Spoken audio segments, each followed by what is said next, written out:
doing globally about responsible investing. So in wrapping up, whilst responsible investment is not the answer to all the world's ills, increasing transparency and restoring trust in the way companies and markets operate should be a really highly prized piece of the puzzle. Core to the PRI's mission is working towards a sustainable financial system, a system that will reward long-term returns, not just look at short-term returns. And John Rogers, the CEO of the CFA Society, has raised the concept of fiduciary capitalism to describe what could be a possible outcome for financial structures in the 21st century. And I'll quote directly from him. He said that institutional investors are the sumo wrestlers of the financial markets. They're powerful, but they're a little slow. The top 1,000 such fiduciaries worldwide account for $25 trillion of global equity value, and that is more than half of the global equity value.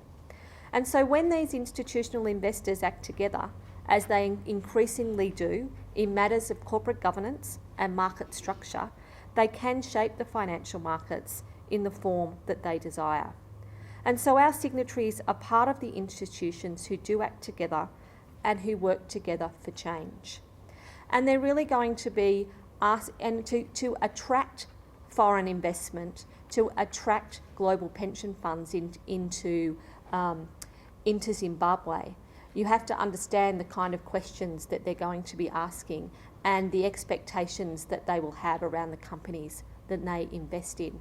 So again, we're really heartened to see the work that you're doing here, and applaud you for thinking about these issues. And we really look forward to working with you in the many years to come, because these things don't happen overnight.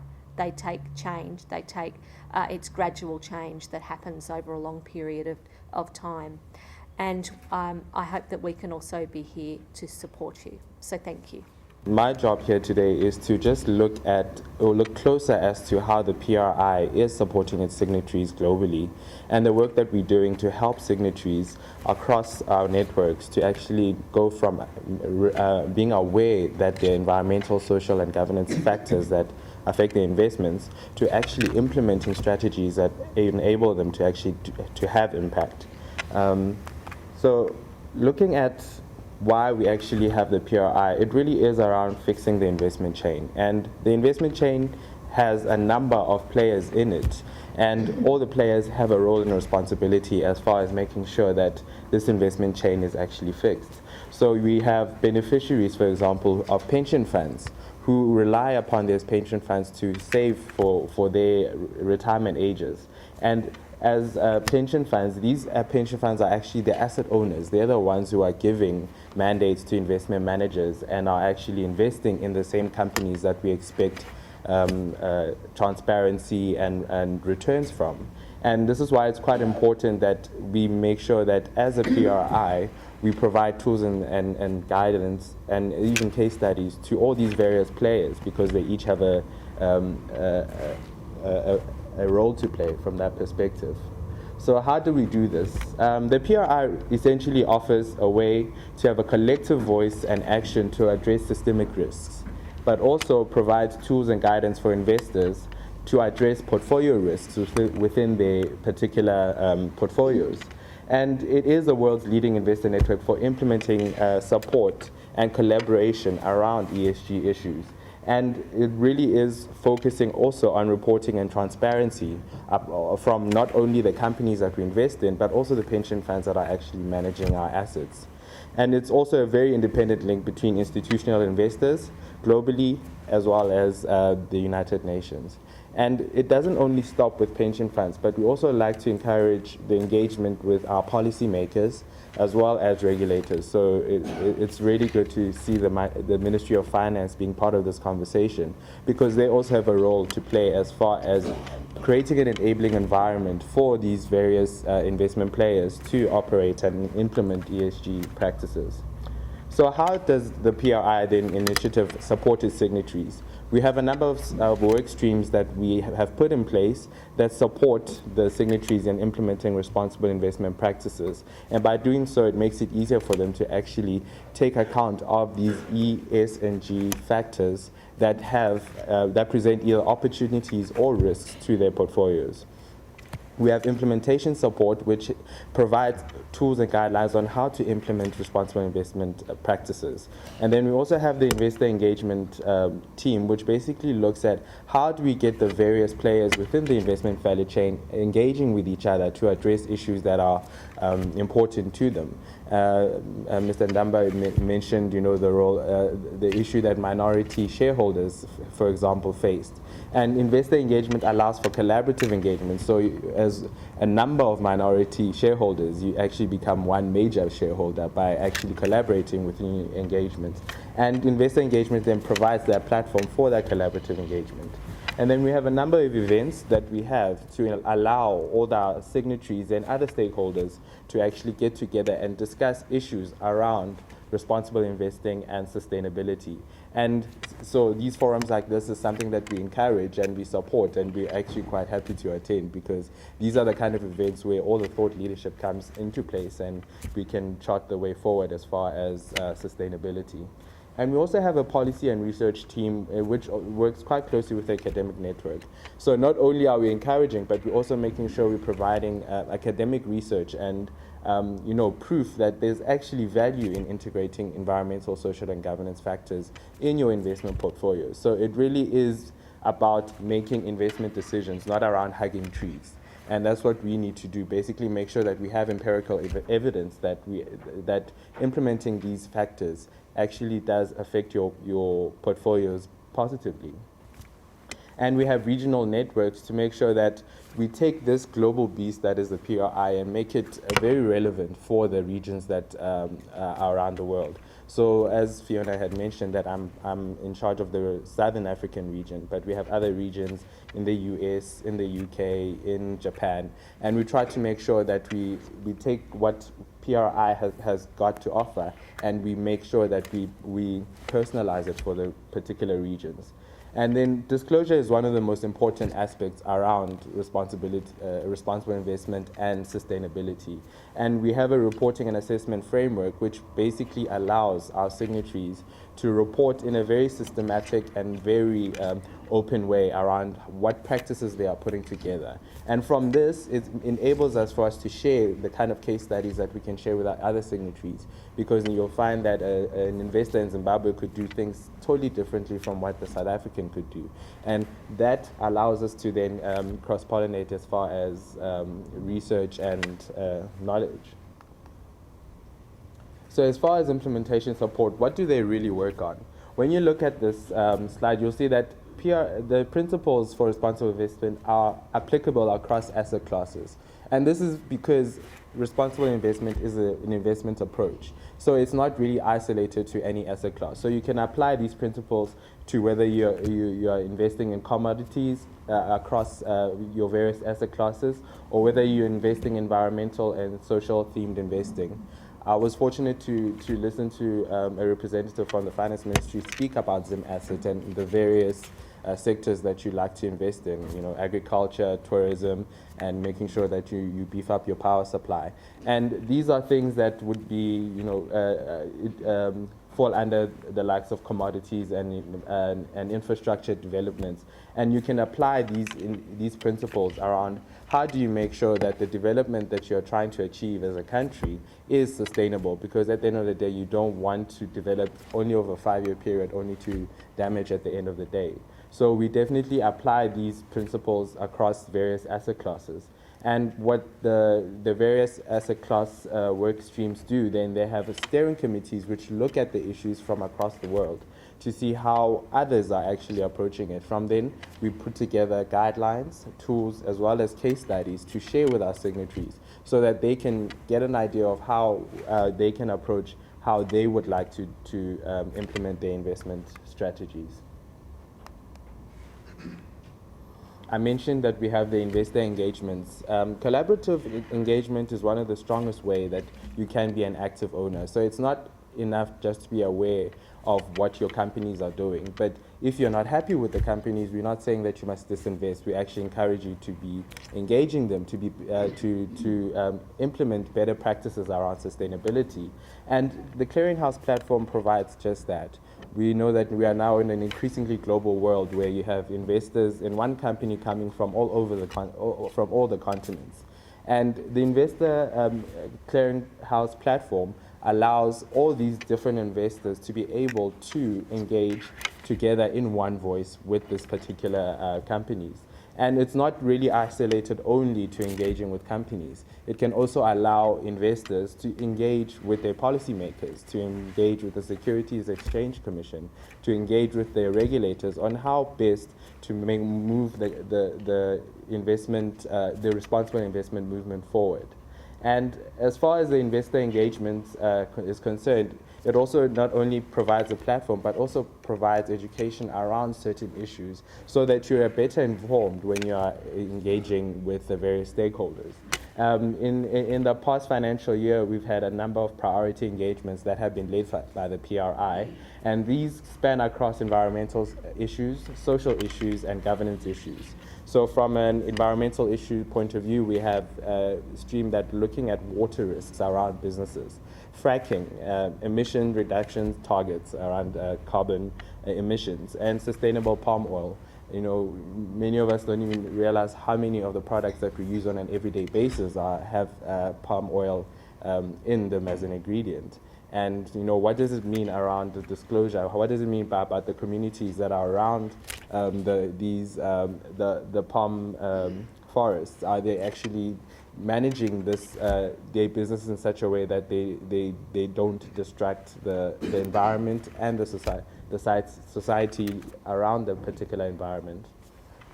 As far as S issues, we look at labor standards in agricultural supply chain, and I think this would be of particular interest in Zimbabwe, considering how big of a driver agriculture is seen to be as far as economic development. We also look at employee relations, human rights in the extractive sector. And under G, we're looking at how are directors nominated as far as boards are concerned, and how are these directors also numerated. And also looking at how you actually integrate ESG issues into executive pay. How do you make sure that the executives who are running these companies are thinking and operating in a way that they are thinking more than 5, 6, 7, and 10 years as far as the existence of the company? And we also do quite a lot around ESG disclosure. So we're working quite closely with other organizations, such as the International Integrated Reporting Commission. We have a huge project with sustainable stock exchanges, where we're looking at grouping all the stock exchanges around the world to look at how do you make sure that the behavior around stock exchanges is viewed from a sustainability point of view. So from the African perspective, we have 3 partner stock exchanges, which is Nigeria, the Johannesburg Stock Exchange, as well as the Egyptian Stock Exchange. And we'd really like to have a bit more, so no pressure, I'm just putting it out there. So that is our investor engagements team. And the work stream and the work that we do from that perspective. But the engagements are not really isolated to those 15 strategic ones. Those are the ones led by PRI. So the signatories also have the option to lead particular engagements that are relevant to them. And from that perspective, you can still make use of the clearinghouse platform and become a lead investor or a lead engager on a particular issue. So we definitely think that it's a very good platform to use as far as engagement. And I did mention the various ESG disclosure and communication projects that we work with other organizations. So these are not only PRI, but it's basically the partnerships that we have across the various networks that we operate in. And again, with the investor engagements team, they do provide resources that will enable you to be better at engaging with the various stakeholders that you'd like to engage with. One of the publications that came out is really an introductory guide to collaborative engagement. As I mentioned, you know, if you're a minority shareholder, you probably don't have too much of a say, but if you collaborate with other shareholders, you have a bigger say. And that could also happen if, let's say, pension funds, for example, would like to engage IPEC on certain issues that would make it easier for them to operate as pension funds. They could actually collaborate from that perspective and actually take those matters to the regulator, and so on with your policymakers. So we definitely encourage collaborative engagement. And we also have a charter for collaborative engagement coordinated by the PRI. So not only are we encouraging, but we're also providing the tools that could help you as a signatory. But we also have a number of events to make sure that we are discussing all the developments around responsible investment and ESG integration. It has, taken a lot of years to build up the knowledge that has taken place, but it has also evolved as a practice around investments. So you started off with just ethics-based investment to a situation where now we integrate ESG as part of investments. And these events give us a platform to actually discuss these developments. From the PRI perspective, we have not only the regional events, but we also have the international PRI in-person conference that happens annually. So, for example, in the region, we just had one yesterday, where Fiona was also speaking there. We looked specifically at implementation of responsible investing in Southern Africa. And we were able to make use of the networks that we have within South Africa to find out what the issues are. So we had CRISA, who had partnered with EY, in fact, to produce a research report on how implementation is actually taking place within the Southern Africa network. And we had one of our signatories looking at how asset managers that are given mandates by pension funds are actually implementing RI. And from that perspective, then we were able to have discussions around, are we actually moving forward as far as implementation of responsible investing, and what can we do to make sure that we keep moving forward, and what kind of tools will be required by the various stakeholders in making sure that they meet the principles that they have signed up for. And the next one will focus on collaborative engagement, so that will be held on the 14th of October. And then Fiona had mentioned the PRI in-person conference, but we also have an academic network conference that takes place 2 days before the main PRI in-person conference. And the idea is having them back to back is to make sure that we have practitioners and researchers speaking together to find out what are the research needs and what are the outputs from the academic institutions, to make sure that we have research that is very relevant to the needs of the practitioners who are putting in place these responsible investment practices. And then, of course, then the PRI in-person conference. Last year, it took place in South Africa and was hosted in Cape Town. It was quite a resounding success. And as mentioned, that we would like to collaborate with various stakeholders within the industry, and we were fortunate to have the then finance minister actually give a keynote speech via a video link because he was away, but he felt that it was quite an important not only event, but the responsible investment is a very important part of the economic development in the country. And an additional way that we support our signatories is to have the regional networks. And globally, there are a number of these networks. We have Australia, Brazil and Latin America, Canada, Europe, Japan, the Nordic countries, Southern Africa, and the US. And the idea of the regional networks is to take the principles and make them hit home, basically. Basically, what is applicable, what is relevant for the particular network that we are operating in. And as mentioned, then I make sure that I coordinate the activities of the Southern African network. And just to share on the Southern African network and the type of work that we have done since its launch in 2009, this was launched with the support of the Government Employees Pension Fund. The Government Employees Pension Fund was one of the founding members of the PRI, and they actually chair the Southern African Network Steering Committee. And they've been very instrumental in making sure that the pension funds are considering ESG issues and are actually taking steps towards that. And part of what the Southern African Network was heavily involved in is provide support for the establishment of the Codes for Responsible Investment in South Africa, which is CRISA. And the CRISA committee is made up of various stakeholders within the investment industry. So it includes policymakers, researchers, We also have the association that looks at pension funds, particularly sitting there. We also have investment managers who are actually managing money on behalf of your asset owners also sitting there. And the idea of this code is to make sure that your institutional investor is also part of the conversation as far as responsible investing and sustainability. Additionally, we provided support for an initiative by the IFC and the Principal Officers Association, which looked at producing guidelines for asset owners specifically on how to integrate responsible investment practices. So they basically look at the context of the South African pension funds and how best to have a roadmap towards implementing responsible investment practices. And we're continuously looking at how to actually continue with the work that the network itself is doing. And looking with that, we have a steering committee, but we also have working groups that look specifically around how do we engage better as stakeholders, and looking at what are the regulatory challenges that face collaborative shareholder engagement. And one of the outputs actually from that engagement working group was a guidance on how to collaborate without being seen to act in concert.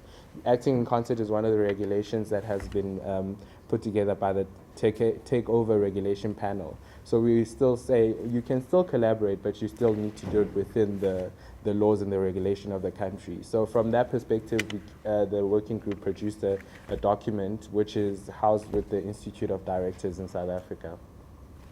And we also have an awareness and recruitment working group, which focuses on raising awareness about the materiality of ESG issues in investments and making sure that, I go out there and spread the word around who PRI is and what we do, and hopefully grow the network so that we have a bigger voice as a community of investors. So at present, I know Rodney had numbers from 2013, but I've got inside information. So as far as the network, we have 46 signatories in South Africa alone, and that's also just because the network started off as a country network, and now it's become a regional network. So a lot of work was first started in South Africa, and you find that most of the signatories are there at the moment. But we do have signatories in Mauritius, one in Namibia, one in Botswana, and outside of Southern Africa, we also have some signatories. So we have one in Ghana, and we have 2 in Nigeria. And we definitely would like to see Zimbabwe here next year when I come back. And what is very important as far as meeting the principle is disclosure by the investors. And one of the difficulties around reporting and disclosure is that there's so many ways to do it. And you find that it's very difficult for some investors to do it. And the PRI developed a reporting and assessment framework which provides an opportunity for our signatories to report on what they are doing step by step. So it's a very user-friendly reporting system, and it basically looks at how our signatories are approaching responsible investment and how are ESG factors taken into account if they, let's say, appoint external managers, and how are these incorporated into the investment decision-making process, and how is it incorporated in the investment process of the asset managers they appoint. And there are quite a number of outputs that are going to be coming out of the reporting and assessment framework. The first is a transparency report for all the signatories. So all these reports that have been submitted by the signatories will be made publicly available on the PRI website in the name of disclosure and transparency. And so if you're a pension fund who happens, if you're an investor with a particular investment manager and you'd like to see what it is they're doing from a responsible investment practice point of view and what they're doing from sustainability, you're able to see that through their transparency report. And the other output, which is currently in pilot, is an assessment report to all the signatories that have submitted their report. And the idea for this is to make sure that we help the signatories identify their weak spots and their strengths and provide them with tools and guidelines and suggestions on how to actually improve on their weak points. And this is still confidential, so it will only go to each of the signatories. And then from that point of view, it becomes a very good management tool around what systems would they need to identify to actually make their process more robust and help them reach the goal of meeting the PRI principles. And lastly, we're going to have the aggregated report on progress. So annually, there's a report that looks at progress of meeting the principles for responsible investment that is published, and it looks at the entire PRI signatory base, and that's more than 1,200 signatories at present. And the idea is to show from year to year whether or not there is progress, there is take-up, and are we actually making an impact as investors in this particular network. And as I mentioned, you know, the biggest advantage of using the reporting and assessment tool is that it is it's a self-audit tool that is very good at helping the signatories understand where they are and where they could go as far as implementation. And it has standard indicators which benefit the wider market. So all the reporting framework provides standard indicators so that you can actually compare one signatory from another without being confused around subjectivity. And we have the policy and research work stream. I know Fiona touched on it.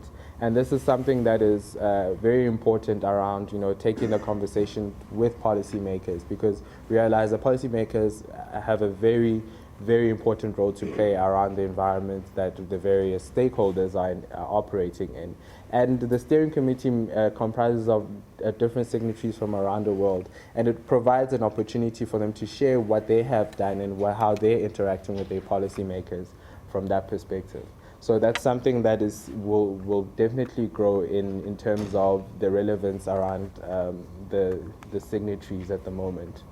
What we are really trying to say and what we're trying to achieve as a PRI is to move from just being aware. It doesn't help to just acknowledge that environmental, social, and governance factors affect you. I mean, we've heard so many stories around we don't like corruption, we need more disclosure, but we actually need to have impact to change these things. And collectively, as signatories, we can do that. So we definitely would encourage the delegates here to consider how their organizations could be part of the PRI, whether you're an asset owner, or pension fund representative, or an insurance company representative, or an investment manager, or again, even the stock exchange has an opportunity to be part of the Sustainable Stock Exchange Initiative. So basically drive the entire industry forward as far as achieving sustainability in the markets. And what I'd like to share with you are just my contact details. So if you do have any questions or you do have any interest around the PRI, I would encourage you to please reach me. That's what I'm here for. You can also visit our website. There's a wealth of knowledge that you can get out of our website, and that's www.unpri.org. And what I've done is also, I hope I came with enough, but we bought some brochures which basically summarize what it is that I just presented to you. And as part of the PRI in-person conference, we also like to encourage, especially the asset owners, to attend. And we negotiated with the PRI to have reduced fees for asset owners who are from emerging markets. So in the brochures there, you'll find that there is a pamphlet which basically looks at how the fees will be structured, and we definitely would like to see more African representation at the conference. So I do encourage you to encourage others to attend.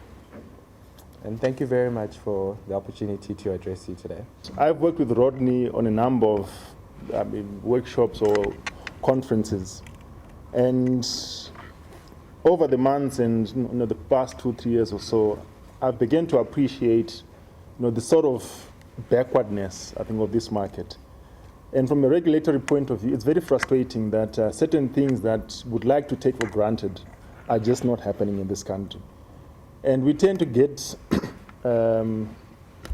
distracted by the situation we are in as an economy.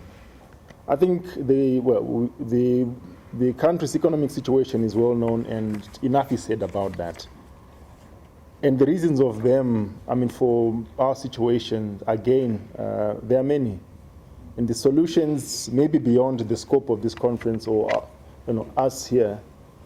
But I feel that we still have companies that are viable, that should not always be hiding behind our situation as an economy for them not being able to do certain things. And what we've been hearing today are some of those things. Um, there are industries, in my view, and I've said this before, that might not come back.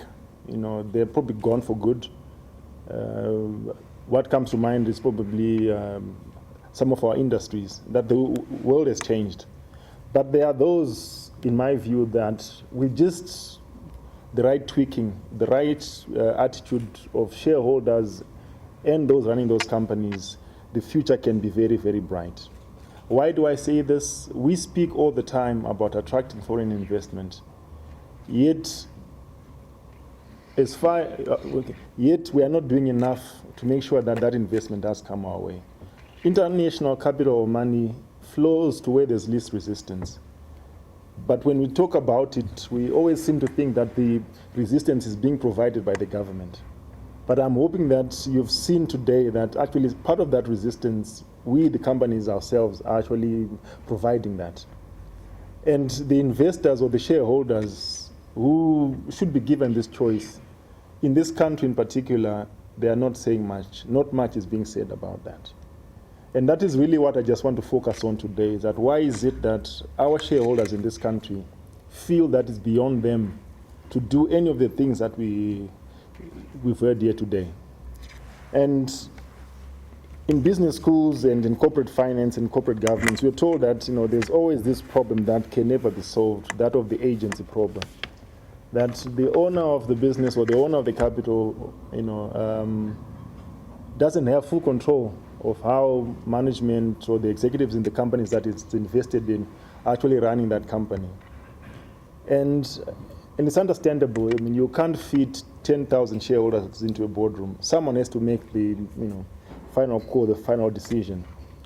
But I would like to think that when anyone makes an investment decision, that shareholder has considered all the risks and the potential upside, which is why I'm still a believer that for people who are investing in our market today, especially our stock market, they've considered the issues of the country. They know what Zimbabwe is all about. But they've taken that bet to say that this company that I'm putting my money in, is considering all these things that are affecting the country. And I believe that they've put enough measures and strategies to overcome those challenges. And therefore, my investment over the next 5-10 years should be growing. Now, what happens when that doesn't happen? And I think this is the problem. And what you tend to find is that people do not engage with the company. They just disinvest. And for that reason, in my view, I think this is partly why we've got so many company failures. That the people who should be saying something are not saying anything at all. Maybe it's a cultural problem, maybe it's a structural problem in this country, but it's a frustration to us that the power is in the shareholders' hands, yet they don't realize it. Right? You've heard here that maybe as one pension fund and maybe as one individual, you can't do anything. But there's nothing stopping you from collaborating or even coming to the Securities Commission, because I'm still to see someone who's come to us with a serious grievance that as a shareholder, my rights are being violated. I'm trying to say something to this company, yet nothing is being done. And even what's even sadder is that, well, I'm glad at least that the CEO of the ZAPF is here, the Zimbabwe Association of Pension Funds, but our institutional investors are not. And these are the people that, in my view, are really letting us down. That they own these companies, yet they act as if they're victims. The people who are victimizing them are the people they themselves are appointing. There was a slide, I think, that spoke about procedures in director appointments. No one ever questions those things in this country. And you get, and the problems that then those companies encounter as a result of this bad governance is your problem, because you've let these things happen. Now, because all the shareholders can't be in the boardroom, there are ways that even our market, as well, we are not the most sophisticated market, but certainly we do acknowledge that there are instruments that we've put in place to ensure that the shareholder at least has some control over his investments. And so the things I'm talking about here is financial disclosure. I think we've said it time and again, and in the platform that I've shared with Rodney, we've spoken about the scantiness of financial information. Shareholders cannot make informed decisions without enough information. But they keep getting it and they don't say anything. And this is, I guess, our frustration. That if it's not enough, how are you then making those investment decisions? If you're not demanding it. If you go to the accounting principles, they are very detailed. I mean, we've argued with our own external auditors, and they brought one day, these IFRS booklets. These are huge things, right? And even just to comply with, the minimum of that would improve greatly the disclosure that we're seeing in our financial statements. But no one is saying anything about that. And the more that we said as a commission, you become a lone voice, and people begin to question, why are they bothering if the people that they want to help do not see these things? We can also look at the cautionaries that we are seeing. I know that a lot of companies are going through a lot of difficulties and challenges, and it's incumbent upon management to actually come up with strategies to get those companies out of those situations. So obviously they're negotiating transactions, big things are happening there. But these are serious price-sensitive things that are happening, which in my view, it's not enough to just say that trade with care. And this cautionary might sit for 6 months, the same thing being said. Yet the share price is doing all sorts of things. People are benefit maybe unduly, but these things are happening. And we're saying again that that voice has to come. If I'm a big institutional shareholder or a pension fund, and I'm seeing something that I don't understand, and it's working against me, why am I not doing anything about it? Because if the big players can't say those things, what more for someone who only holds a handful of shares? They will not be heard at all.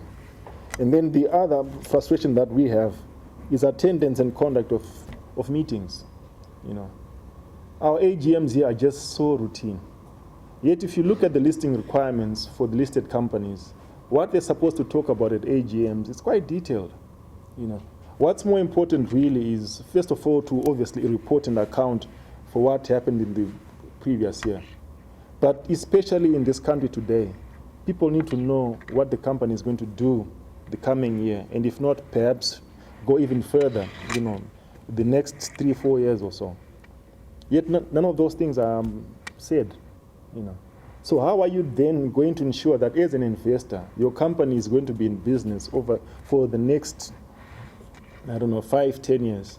If at an opportunity where the company is supposed to be telling you what they're doing to ensure that sustainability, that discussion is not taking place. So that's another thing also we find.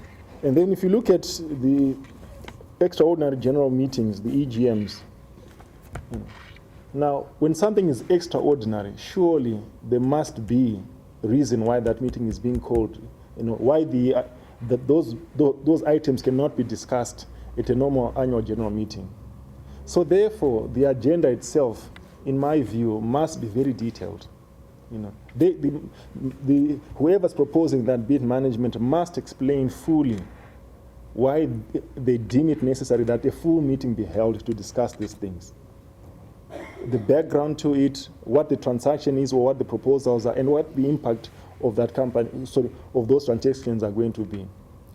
Yet here, we see companies buying back shares with no cash, with no money. Now, again, those are very short-term measures that a company is worried that our share price is not doing well. So the best thing that we can do to bump up the share price, maybe for end of year or some short-term period, is to buy back our own shares, to create an artificial demand. Now, for me, that is not thinking long-term. Thinking long term is to ensuring that the whole market prices that asset or that share properly. And you can only do that if you start running your business and addressing the issues of your business properly. You know, you look at your market, you do the basic business things, which is what we should be pushing our companies to do. So for people in this environment who vote for a share buyback, to me, you know, you're not thinking for the long term. Maybe okay, we're told the stats, how back in the 70s, the average holding period for shares was 4 years. It's come down to seconds. We are soon about to launch our own automated trading platform in the CSD. And I just hope that, you know, we don't end up like that, that we've got people who are just monitoring screens or creating algorithms just to trade. And that, for me, you know, is part of the problem, why people don't care so much. You know, they just want the short-term things. So no one is ever going to analyze a share buyback and say, but why are we doing this? You know, that money that we're using, yes, things are tough. But I want to be sure that in the next 10, 15 years, this company will still be there. You know, and the people who are going to lose or be diluted out of this or bought out are the smaller people. So which then in our country here reinforces another big problem that we have of owner-managers. You know, the influence of CEOs and other executives in terms of on the share register is just too large. You know, it opens us up for all sorts of abuse as shareholders. You know, and perhaps that's why our voices are being muddled. That the dominance of even some very big companies in this country, you know, the shareholding of an individual who's also employed in that